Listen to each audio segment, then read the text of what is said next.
Yun at panibagong video, panibagong art venture ulit yung gagawin ko. For today's video nga, naisip ko gumawa ng stippling art.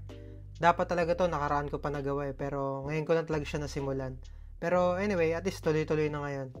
At para sa unang araw, syempre, sketch muna, tapos titingnan ko kung may madadagdag ba kahit papano. Pero importante lang naman talaga ngayong araw is makapag-sketch ako habang nanonood ng My Chemical Romance na live concert nila. Gamit ang A4 na sketchbook, tsaka itong mumurahing lapis lang. Dito ko naisip na gumawa ng artwork.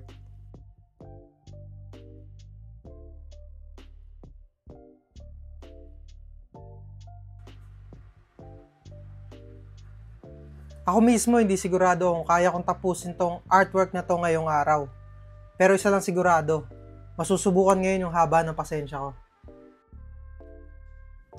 Bago ako gumawa ng artwork na to, nanood muna ako ng mga sangkatutak na tutorials kung paano ba yung mga basic fundamentals, pati mga ibang artist online. Napapansin ko kadalasan nilang sinasabi talaga, sobrang time consuming pero sobrang worth it daw pag natapos. May pagkakataon pa nga na may nakakasama ako online, especially sa TikTok live, na mga artist na gumagawa ng stippling art. Yun, sinasabi nila weeks at months, minsan yun, matagal talaga bago matapos na yung artwork nila.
Pagkatapos ng mahaba-habang lakaran kanina, sigurado hindi ko na matatapos tong artwork ngayong araw. Pero kahit papano, dadagdagan ko pa unti-unti hanggang sa mga susunod na araw hanggang sa matapos to. Lalo na't Lunes bukas, syempre kailangan muna magpahinga ng maaga ngayong araw para bukas may energy ulit ako para after ng work, makapag-drawing na ulit ako ng condition pa kahit papano. Sinadya ko talaga na gumala muna bago ako simulan tong artwork na to. Sino ba namang hindi maumay na trabaho-bahay lang yung routine. Halos magdadalawang taon na ako dito, ganun lang routine ko. Kaya kahit papaano, kahit once a week, mapagbigyan ko yung sarili ko, makakita ng ibang tao, makalanghap ng sariwang hangin, makagala, makabili ng mga gusto kong bilhin, mga afford lang. Basta kahit papaano, makapaghinga-hinga lang din.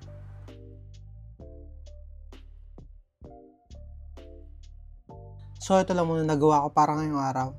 May bukas pa naman. Yon at day 2 ng aking pointillism artwork.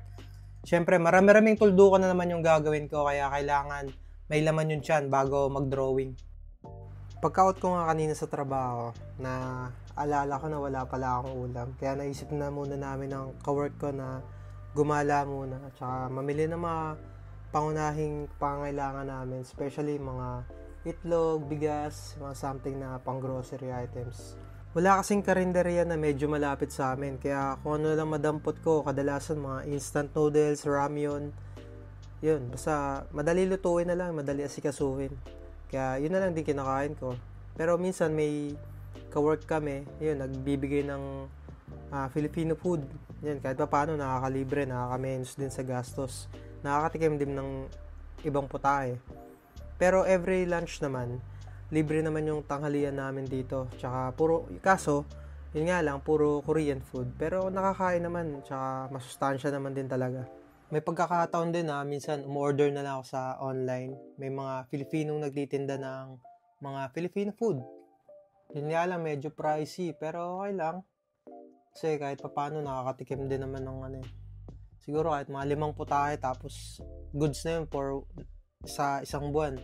Tapos next month ulit, yun, 5 putahe ulit. Pero yun, syempre nakakamiss din talaga makakain ng mga Filipino food. Although kaya ko naman talaga siyang lutuin, kaya kong aralin. Nga lang, mas pinipili ko na lang yung i-microwave oven ko na lang para kain na lang agad. Di na rin hassle sa kilos sa kusina.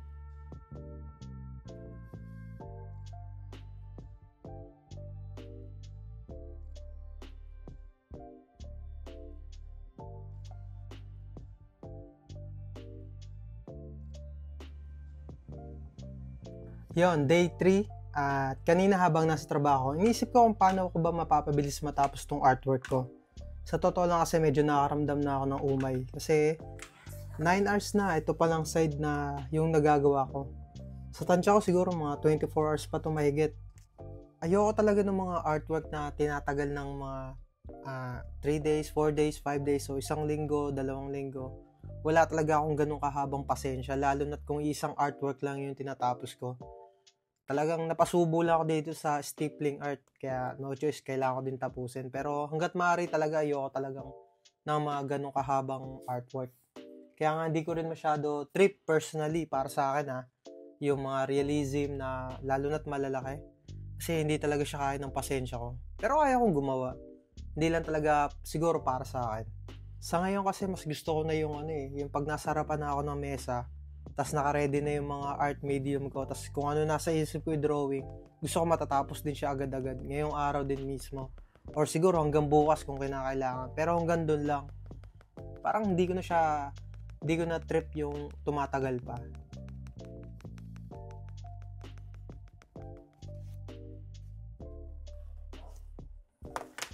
At inaantok na nga ako. Siguro meron pa talagang day 4, day 5, day 6. Di ko alam, pero matatagalan pa siguro.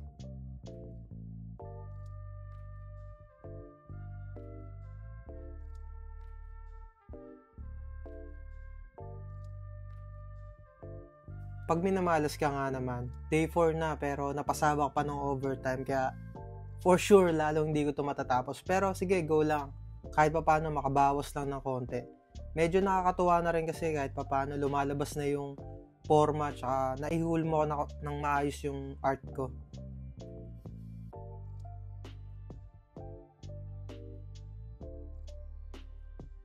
Meron akong dalawang dahilan kung bakit nga ba ito yung napili kong reference.